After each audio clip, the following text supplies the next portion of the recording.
Okay, let's revisit a scene that I did a long time ago. Almost 20 years? I don't know if it's been that long. 15, 20 years.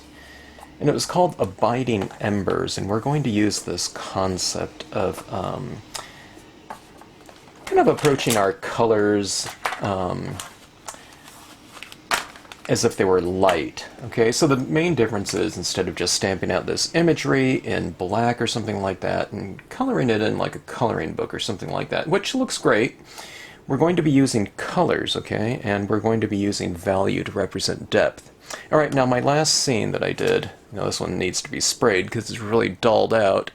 I used a brown monochromatic value scale to stamp this scene out.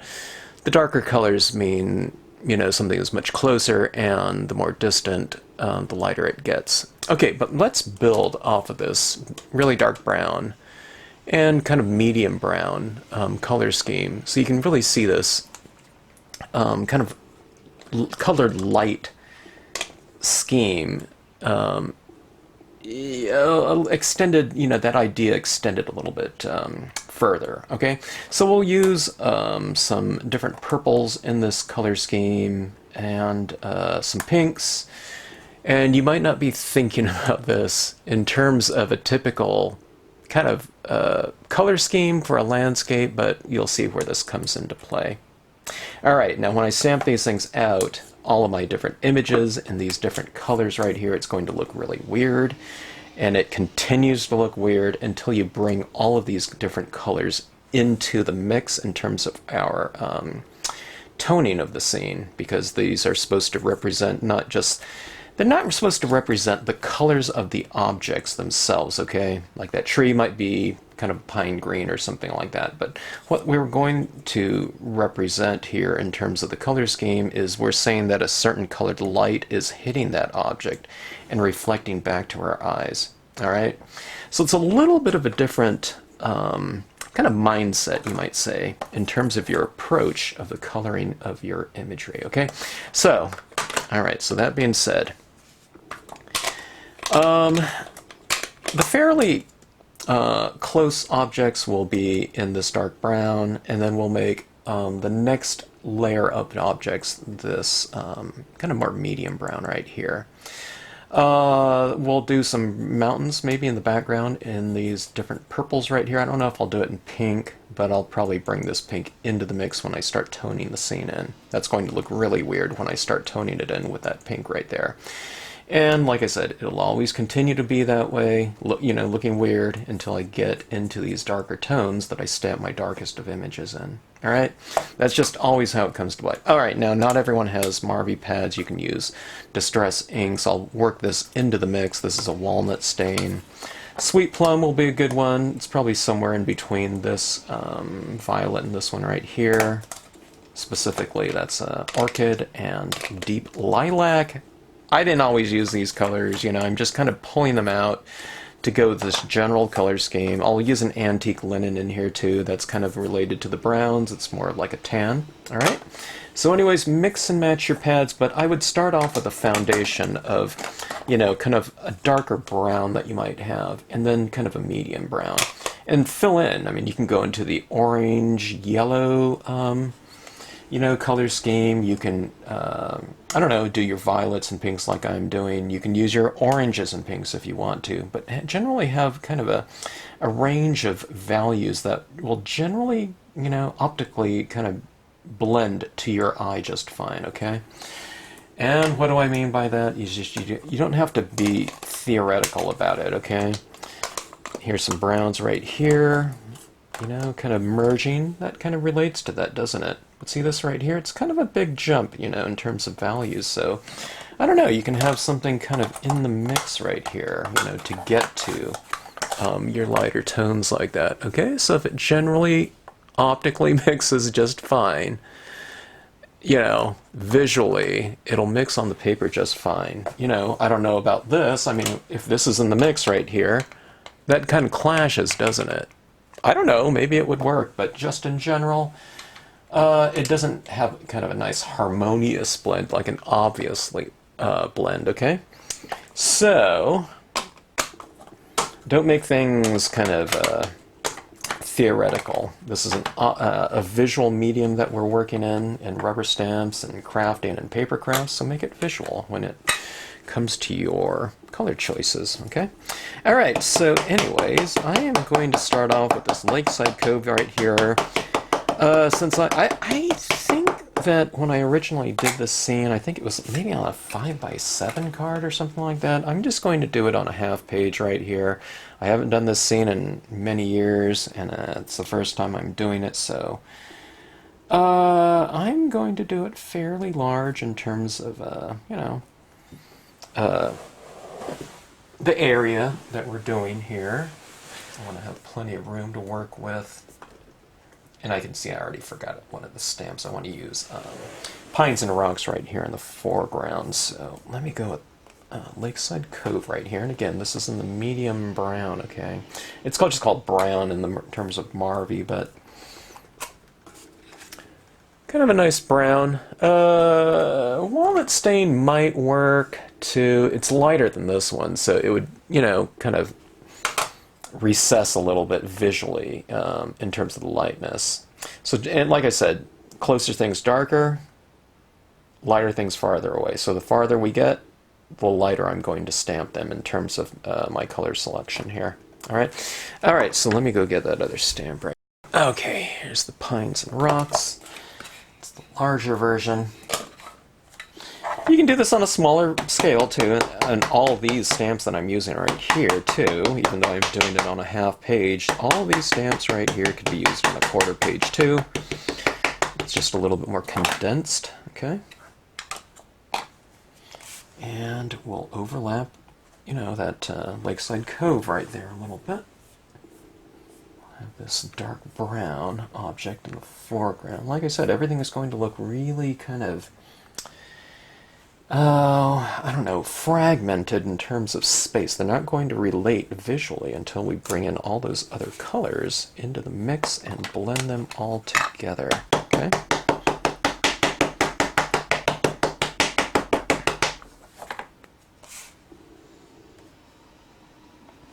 It's kind of nice stamping out with my pads right here. I re-inked them before a convention, 2 conventions, about I probably inked them up 3 weeks ago, so let me see, there was the Arizona show, the Carson show, but some of my pads are still nice and juicy, and that's what we want.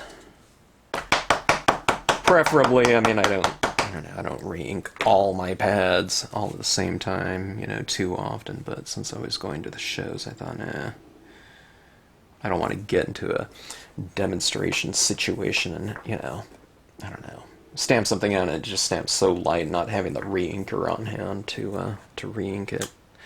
Okay, so anyways, 2 layers of depth in here so far, okay? Alright, so let me see. I used these types of mountains right here, the tall rock, the real granite, you know, spires in that first version of these. And I stamped them in violet. I can picture the violet that I used back then, and oh yeah, let me test this out right here. This is how you do something right here. If you're not sure about a certain color, just ink up your stamp and test out the color. Okay, yeah, that looks pretty good. It's stamping out lighter too than it'll look on glossy cardstock. By the way, this is glossy cardstock. You can be doing it on matte though too. It will look glossy, it'll look matte, you know, but it'll work just fine. All right, we have a choice right here. This is the sweet plum. This is the orchid. The orchid one is a lighter version, very much lighter, right? I don't know. That was my first. This is like a new stamp too, so. I'm trying to imagine that over here. Let's do this one. All right, executive decision. All right, It might not be quite light enough for me, though. I might want it a little bit lighter, so what I'm going to do is I'm going to blot it off a little bit, okay? And I'll blot it off the bottom, too. Yeah, I might have taken off too much. I think it might have been too much there. Okay, so just dabbing off the bottom of this a little bit, like so, okay? So when I overlap those trees, I'll still have a nice, strong silhouette of those trees. I don't know. We'll see if I have a strong silhouette, but it'll be a little bit stronger, not having, you know, a full inked-up version of that stamp right there. It stands out pretty good. So you see how there's a slight transition in value from, I don't know, whatever, plum to a lighter plum down here. See how it's darker up there and lighter down there? Because where I'm going over the trees with that stamp, I want it to stamp out a little bit lighter. Okay. So, okay, just a tall rock there. Okay. Let's go with another impression of it. Over here. Okay. And I'll mask off that tall rock peak right there, and we'll put another one right about like so. Okay. It's to kind of represent, well, I try not to make, you know, all of my stamps too location specific, you know, so that it's much more, I don't know, adaptable to whatever terrain you're doing. But this is kind of like a Sierra type of rock structure with a gigantic, you know, towering granite spires like that. It's like in Yosemite. This is like Yosemite Falls right here on this stamp right here. Okay, see that goes right back there. And let's use this one. This one's kind of my blender. It can be used individually, but it's also a great filler stamp for my other images out there. You can use this in conjunction with the tall rock large as well. All right, so anyways, so see where I filled that in right there? I just filled that in, that extra gap. I don't know, like, well, why not? I was going to say, we can put another one out here. Why don't we do that? Let's just go over here. This is my masking, right? You can't tell me that that's a hard way to do masking. It's not the easiest thing that you've ever done.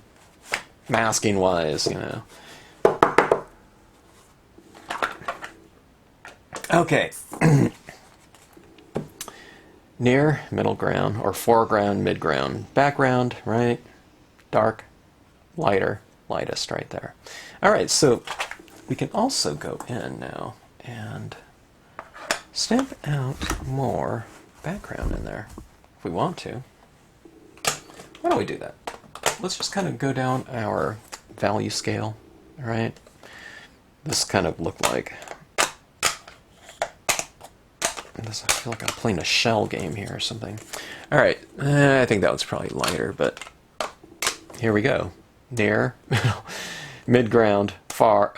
No, this is the far right here, and this will be even farther away because it's lighter in value. So, all right, I need to get another. All right, Cloud Cumulus. Okay, Orchid. Let's give it a try. You could use one of your tan colors too, or something like that. That would look fine. I'm going to go with the Orchid just to put a little bit more purple into this color scheme, just to make it look a little bit more, I don't know. I don't know if I'd call it crazy looking. Maybe if you haven't seen kind of mountains in this color and clouds in these colors, you know, before, or certainly this combination of colors. I want to do that so you can really see kind of how different color schemes can come together, and you can use color kind of really creatively in whatever type of emotional statement you want to make in your scenes. And color is a really great way to do that. Okay, now on this one right here, I kind of wiped off the edges right here. And I want this to really just stamp right in there. It's going to stamp over my mountains a little bit too. So that's fine. Alright, see that little cloud right in there? Kind of makes for a nice textural statement. And let's mask off some of these rocks down here. I don't know if I really need to do that, because I'll probably end up, you know, bringing some of this color into that area anyway, but what the heck. Okay, let me go ahead and do this right here. I wasn't going to re-ink it, but I thought, what the heck. I don't want it to stamp really lightly where it didn't stamp, you know, or where it did stamp, and really dark where it didn't, you know, when I did this one impression of it right here.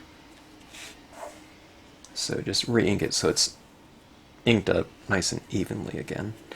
Okay. Okay, so something like that, a little bit of a reflective quality in that water. Okay. Alright, let's start toning this scene in. I'm really curious to see how this comes together. I'm not a stranger to this kind of color scheme, but I don't do it too often.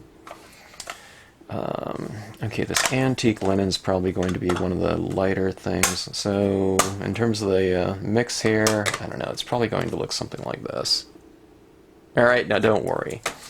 That's a lot of color right there, but it's not going to take forever. It'll take a little while on my first two colors. Okay, now we're going to have some other foreground in here, but I'm just going to start applying the colors now because I want that foreground to be really crisp in the end result, and I don't want to stamp out something in a, you know, black in the foreground right now, and I start toning the scene in and it smears the black. Okay, so alright, looks like I kind of washed these off earlier, but looks like they still have quite a bit of ink in them, so yeah, this one looked like I had a purple in there, so it's kind of a purple color scheme anyway, so let's just go with that one. Alright. Okay. Alright, so antique linen. Remember, it's kind of related to the browns, right? It's kind of like a tan color. Oops. Oh my gosh. I'm losing some of my tips right here. My sponge things like that. That usually doesn't happen, but I don't know. A lot of these are starting to kind of go on me. They're all about the same age. They're all about 20 years, but now this one especially is really old. I can tell because the sponging material is different. Anyways, save these things. Someone told me Gorilla Glue right back on there because it's water-based. Okay, antique linen again. And you're just kind of taking this into the scene right here. You're going over your imagery, which you'll need to, because you need to bring all these different colors into all of their sibling imagery in here, okay? Because we're seeing this as light. So the same colored light, plum, brown, dark brown, orchid, all those lights, those different colors of light, okay? Those are different colors, but we're saying that those are different colored lights hitting this scene. So if it's being bathed in that scene, it has to be kind of universally approached, okay? But that being said, you don't have to color everything equally, okay? In other words, I want some of that cloud to remain nice and light, so I'm not going to just tone it all out with my colors, okay? Right in here, I can put some tone across my rocks, okay? Darken the rocks a little bit, right? They're not going to be quite as reflective and light as the clouds. So the clouds will be probably the lightest thing. So, that being said, if I want those clouds to stand out a little bit more, then you take your area next to them and make them a little bit darker. Antique linen is a very light value color, okay? I mean, this is a really good saturation, and that's really as dark as it's going to get, okay? Sometimes I get some ink just blotched in like that, and I just drag that in like so, okay? You can do that with certain brands of ink, I wouldn't do that with the Marvy especially when it's the first color that I'm using, but sometimes I get a little puddle like this if it's on glossy cardstock, and then it allows you plenty of time just to drag that in. So if that's not working for you, in terms of this type of application, okay, on glossy cardstock, you're probably not using a glossy cardstock. You might be using a glossy photo paper, okay? So that being said, if you're working with something a little bit more absorbent, then just stay in an area longer and really build that color up until that pulp of the paper starts getting a little bit kind of super saturated with ink, so that when you apply ink, it's not going to absorb so fast, and you can kind of spread it around nice and easy, okay?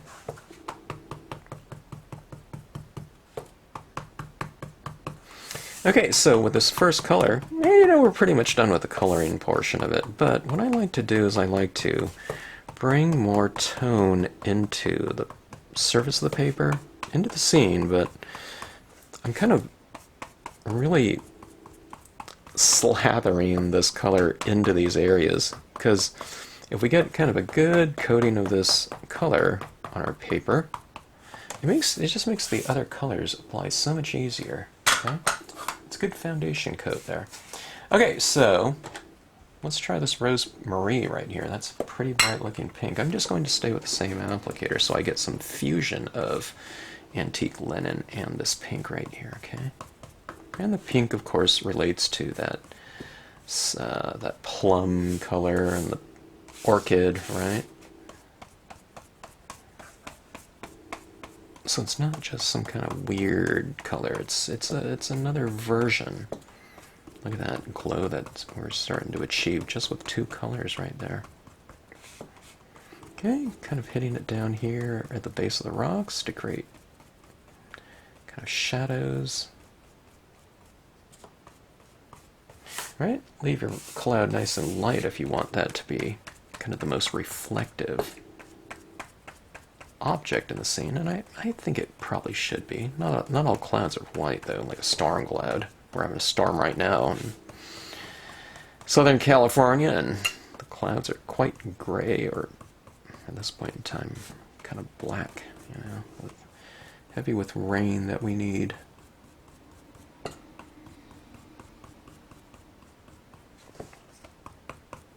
Okay. See it all kind of coming together? You see that kind of lighting that, we're starting to achieve?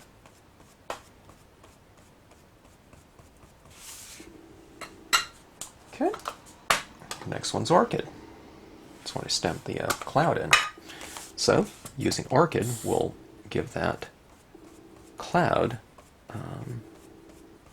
its color, its common color with the other images, in that now I'm using that color to color over those images, so it has something in common between that and the light in the scene, the scenic lighting. It's not really too much darker than that previous color, Rose Marie. Not as I apply it. I mean, it is darker, but remember, there's some of that Rose Marie in here, so it's quite a bit of a fusion of the two colors. Okay. All right, now this color I feel is really starting to apply very easy for me. It's because the page is getting really wet, so I can just put that down there and I can really spread it around like that. See? When people have kind of a hard time with the application process, okay, in terms of getting a smooth application, it's because they color things up, and I totally understand this. They fill in an area of that color, and they just kind of stay there. They leave it. They leave that color as is, okay? Instead of kind of adding, a really good saturation where it's kind of keeping that page saturated, okay? This is very easy for me, and it's completely forgiving. I can go like this, right? And that just blends right away, right? And that's what happens when you kind of apply enough of your base tones down, okay? But as I do this, that base layer color is starting to dry up, so I'm again, applying a pretty good amount of whatever color I happen to be using. Maybe not with the really darkest of ones, it's like Alright, that page is really wet, and it's just staying wet. It's not drying. Unless, you know, this is what I always say. Unless you're in Arizona, or Nevada, or, I don't know, New Mexico. So Utah, you know, one of the kind of drier climates, you know. Inks in, I know, well, definitely know in Phoenix, where I was demonstrating a couple weeks ago. That state, at least on that weekend, but I would imagine most of the time, you know, things just dry much faster for you, so adjust accordingly, you know, get a feel for it, how that ink is applying and drying on your card. Okay. Alright, see that kind of nice glow working in there? It's coming around. I love it when I get to certain colors that I stamp my images in, and I start applying that, because it really starts blending into the imagery starts to blend in with the surrounding. Okay, so this is the color that I stamped out my tall rocks in. Okay, can you see it right there? It's kind of a similar color, but yeah, okay, now it's starting to get a little bit thick, or sometimes it's hard to apply the color because it's almost like you're removing it. Just because it's sitting on the surface of the paper for so long. See what it looks like right there when I get a good amount. But then when I wipe right into it, it looks like it's just wiping right off, right? It's just applying in a very slow manner, which isn't a bad thing, but I did like how fast things were drying in Arizona. It was like I can just move right into the next color and really get a full application and saturation, you know, thus saturation with it. I thought, oh my gosh, I'm moving out here. The only thing is you definitely use more ink in the kind of more drier, arid climate, just because it is drying really fast. At least in this process right here. Not all types of stamping, but if you're doing kind of these layered applications of color, you do use quite a bit, especially in that first layer of ink that you lay down with that lightest of color.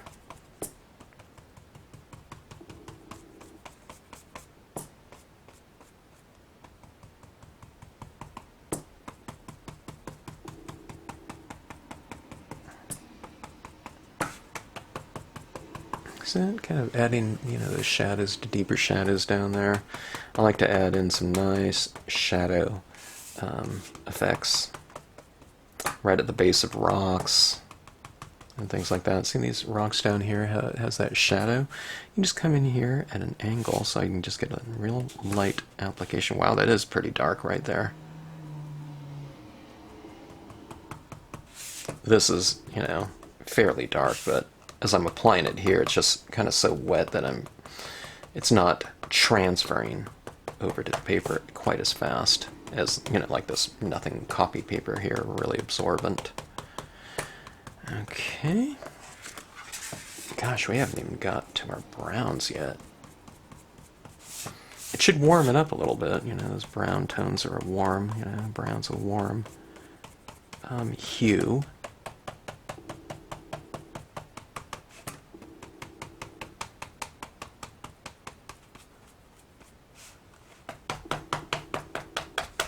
It has that great kind of atmospheric haze to it, doesn't it? You know? And that's because of all these different colors we're using. Technique a little bit too, maybe, but it's the colors that are bringing things together. See how much this one really stands out still? It's because we haven't used that. But look at these mountains in the background. Those are really starting to blend in, and they just look like they're farther back in the distance, don't they? Okay, so this is walnut stain. Okay, this is, you know, it's maybe a nice tone to add in. I do like this walnut stain a lot. Look at this. See how it's warming things up right there? Can you tell the difference between this side and this side? It's a lot warmer there, isn't it?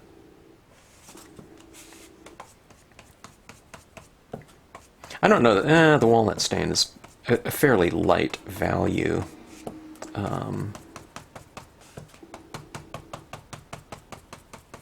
I don't know if it would be a good one for that Lakeside Cove. I guess so, if you're, you know, want it really to be recessed, but I'm finding that this one's a really great tone just to kind of warm things up in a fairly subtle way at this point in time, before I move into the two browns that I used for the pine tree imagery, Lakeside Cove and Pines and Rocks.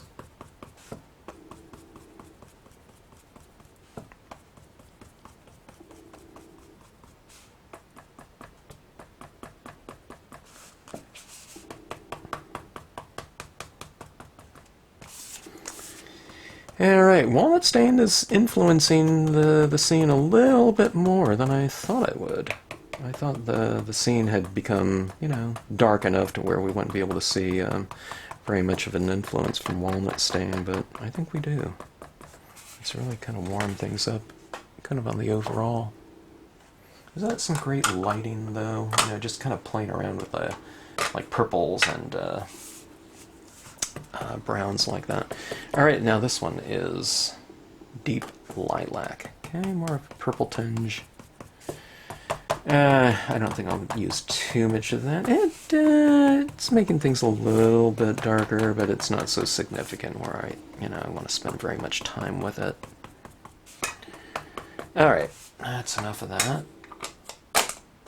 Alright, we're back to brown. Okay. The page is pretty wet, so let's see if this applies, and it does pretty well. Okay. Yeah, that looks good. Marby's a little bit of a thinner ink, and it's very dense in terms of the color saturation of it. Here, let me show you half. Can you see the difference between this half and this half? It's not a great difference in terms of value, light and dark, but kind of that warm, cool, it's kind of influencing the scene quite a bit, I would say. It's warming things up. I mean, that image right there is just so warm to begin with, so you really got to bring in that kind of temperature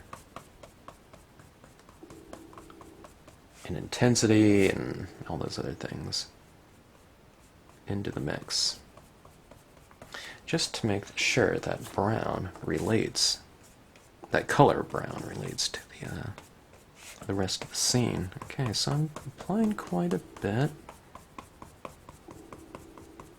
These mountains over here are starting to kind of just blend into the background, which is fine. That's what you kind of want, because it's just, it represents, again, colored light. And that's the difference between coloring and coloring for lighting. Okay, it's kind of, you're working two things into the mix at the same time. Alright? So there's your brown. It doesn't look like that brown, because that brown is just right on top of white paper. This brown is on top of, I don't know,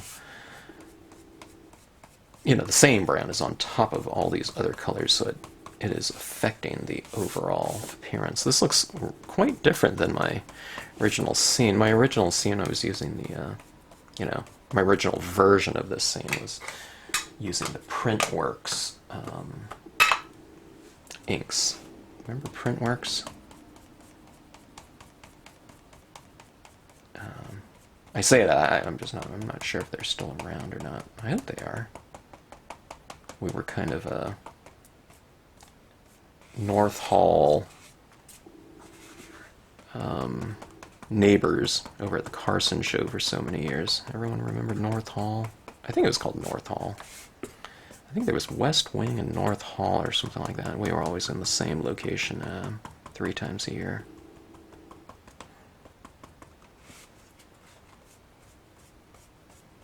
Way back when.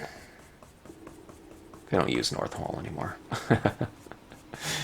Okay, so dark brown. Of course, that's the brown that we used for our foreground Pines and Rocks trees. Okay.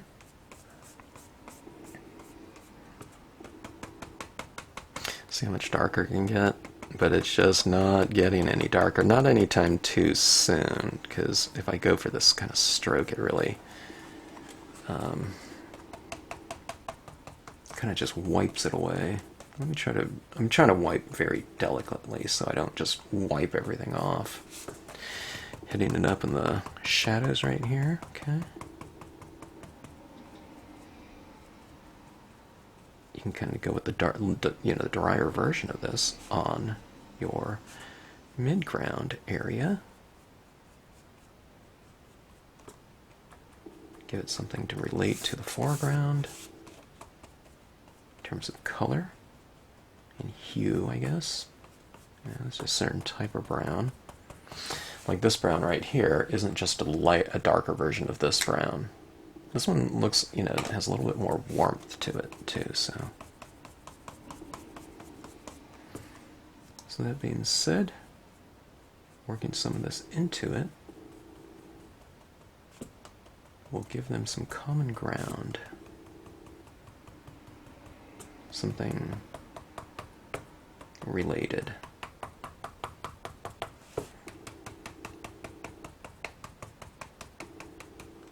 Okay. Kind of darkening the perimeter a little bit. As this dries too, as we sit here, it becomes a little more acceptable to ink, in terms of that transfer. If you're just working with all Ranger and Memento, those inks are thicker, so you might just have to wait till it dries a little bit longer. But look at that lighting in there now. Okay, I didn't bring too much of this brown, darker brown, onto the background mountains. Let me bring a little bit of that into those as well.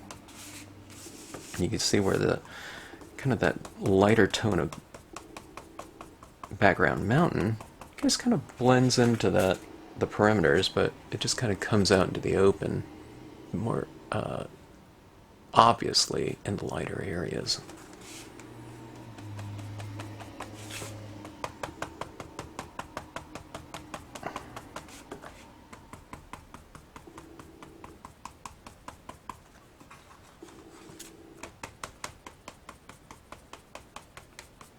Okay.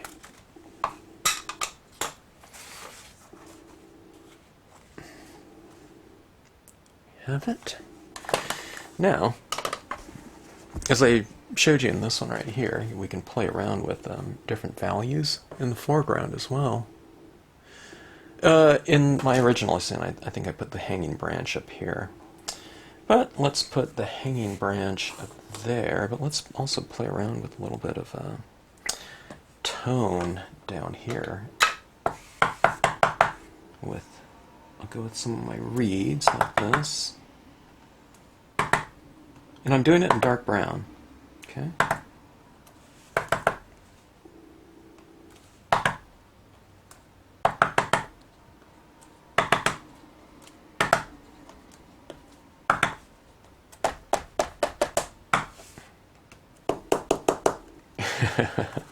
I don't recommend, stamping like that with these reeds here. It was just this area right here. I just knew that those reeds aren't really going to show up out here in these areas because it's too dark. So I was just trying to get, I don't know, a little bit more energy into the area down here. It'll be, really invisible though. Okay, so I want a nice dark black foreground image to stand up against that background, because after all, we're working in values. The closer it is, the darker it is. Alright, now this branch right here is going to be this overhanging branch coming in this way, and this way from this side. Let's use the VersaFine black. Okay?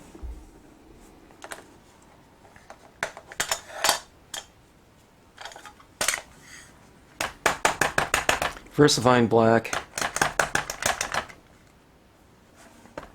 It shocked me at just how much darker it is than the Marvy black. I thought Marvy black, and I always say this in so many of my videos, but I thought the Marvy black was like 98% black or something like that. And it is still a very good black and very dark one. But up next to the VersaFine, I don't know. The VersaFine is really dark in value. And it is a pigment, so when it dries, it almost, I don't know, it almost takes on this like three-dimensional look to it. So I really want that kind of popping out from the background. Something nice and dark in here. See how dark that is? Look how it stands out against that background. So, in terms of lighting, we've reserved our darkest of imagery, or we reserved black just for the closest of imagery, okay?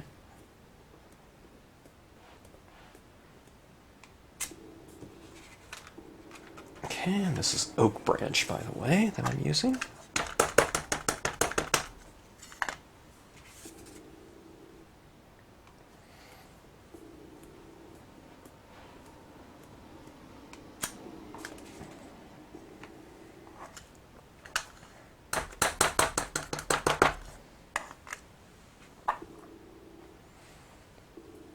Just kind of using certain portions for what you want.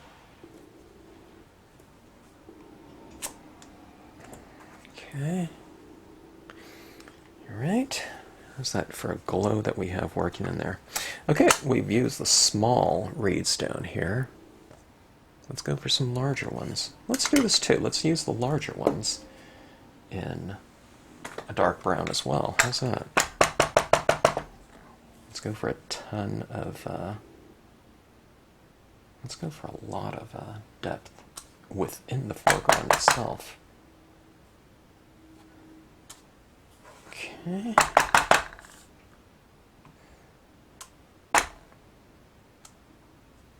Okay, so that was in the dark brown. It stands out quite a bit, but when it dries, it's going to be much lighter. See, that is dark brown right there, and this is dark brown right here, but that's going to dry like that. You know, those ones down there. So I do want that contrast, though, so let's do it.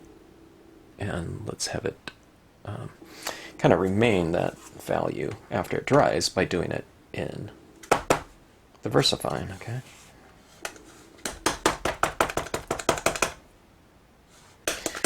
That Claire stamp head I heard is really quite good too. Don't ask me about it, I don't know anything. I don't have it, but that's what people were teaching me at the different conventions over the weekend. I'll try one of those pads, but I think that one, if it's what they say, and it's really dark,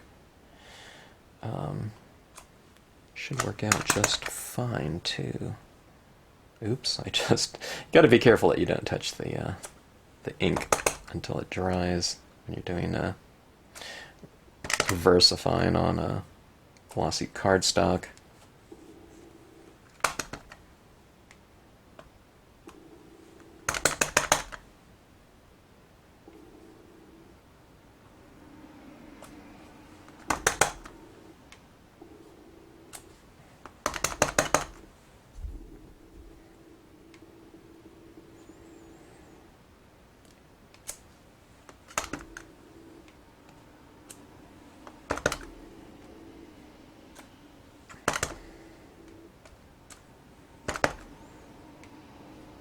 Okay, that looks pretty deep spatially, I think.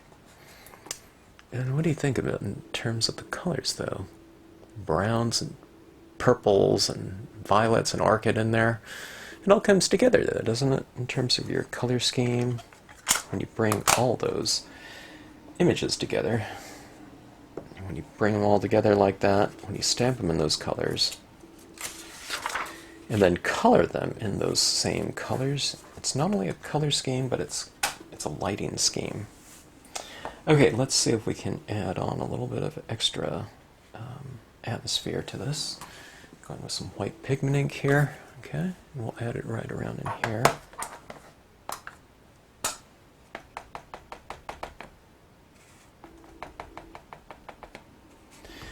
Okay, this is just a cotton ball.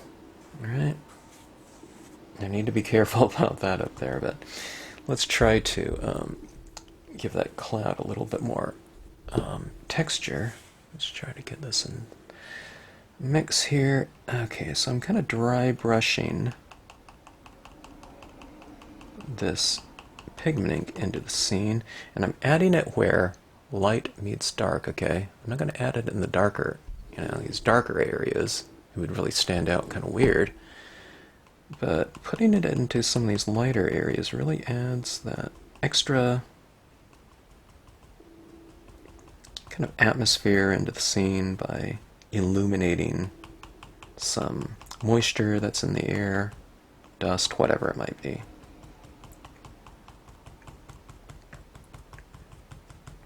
See where it's a little bit lighter right there? Doesn't that kind of illuminate those trees right like that down in that area?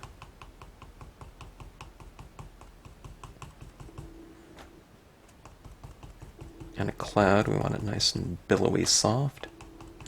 Okay, now see, I'm adding white, so you have to kind of retain some white, and I did it right in my cloud, in order to have this white kind of mist or vapor or whatever, to have that make sense from a lighting perspective. Okay.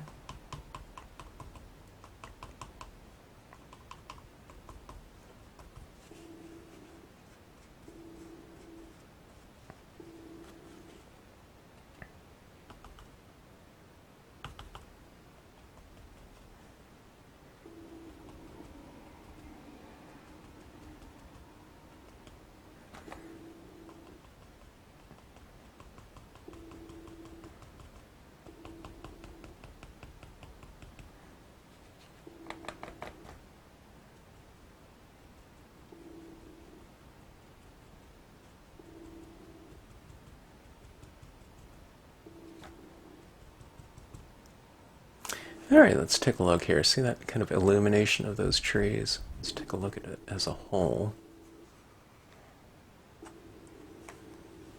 Okay, see that light coming through? That orchid cloud back there. Okay, I don't really think this needs this extra touch, but why not apply it? Alright. So, white gel pen. The lighting is coming from above like that, and you can see these highlights on some of our rocks. Down here, you have darker in the shadows at the base of the rock, lighter on the tops of the rocks. Same thing in the clouds right here. I don't know if I'll apply this to any of the clouds, but top lit, bottom shadow, okay? We added more tone down here and darkened the shadows. Now, it's just the opposite with highlighting. What you're doing is you're highlighting the top, okay? Okay. Let me see if I can do this without touching all this stuff out here. Okay, so capturing some of that light on the top surfaces of, some of these rocks.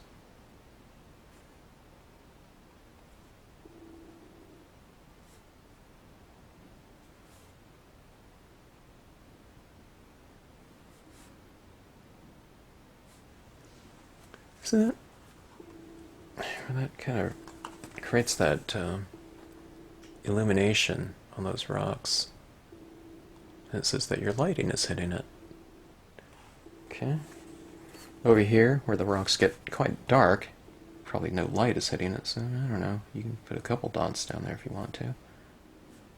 Something like that. You don't want to overdo it.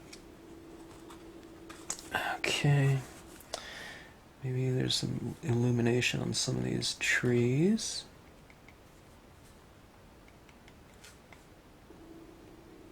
It's kind of hard to apply it where I've applied some of that pigment ink.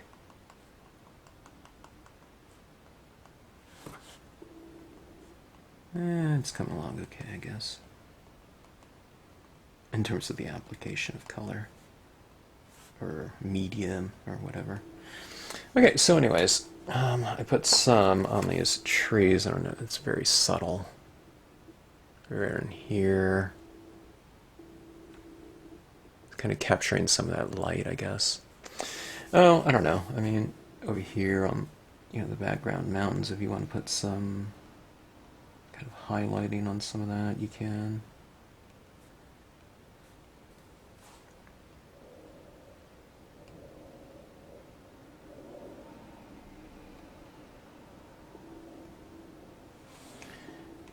Okay.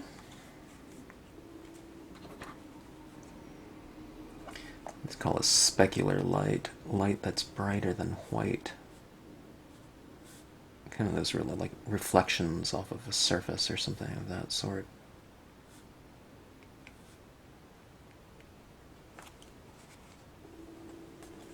Right down there in the water.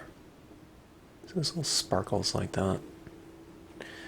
And look at that. Isn't that fun with that white pigment ink right over that? It softens it up, doesn't it? It softened up kind of the, you know, the cloud area, but it softened up the imagery right around the cloud too. Kind of giving it this feeling that kind of the cloud is kind of coming through the canyon right there, in between those two. After all, it is vapor.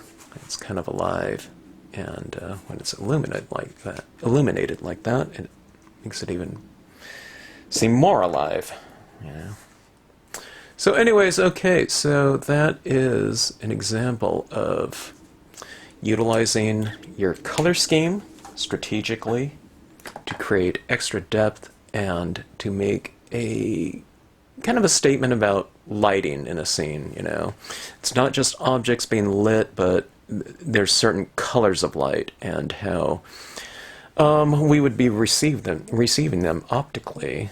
Should that colored light be reflecting off of different objects in different depths within the scene? Darker means closer.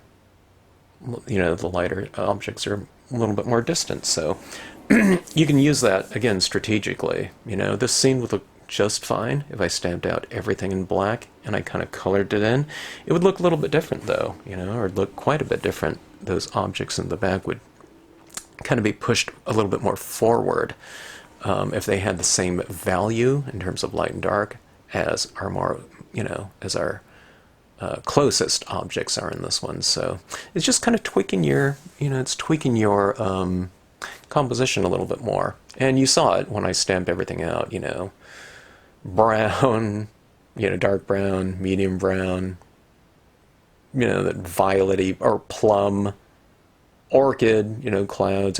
You know, it looks really weird, but you just start kind of bringing in those colors into the mix. You know, it just really brings them together in kind of a really, I don't know, I think it's kind of this really nice emotional type of quality to it when you're talking about that colored light.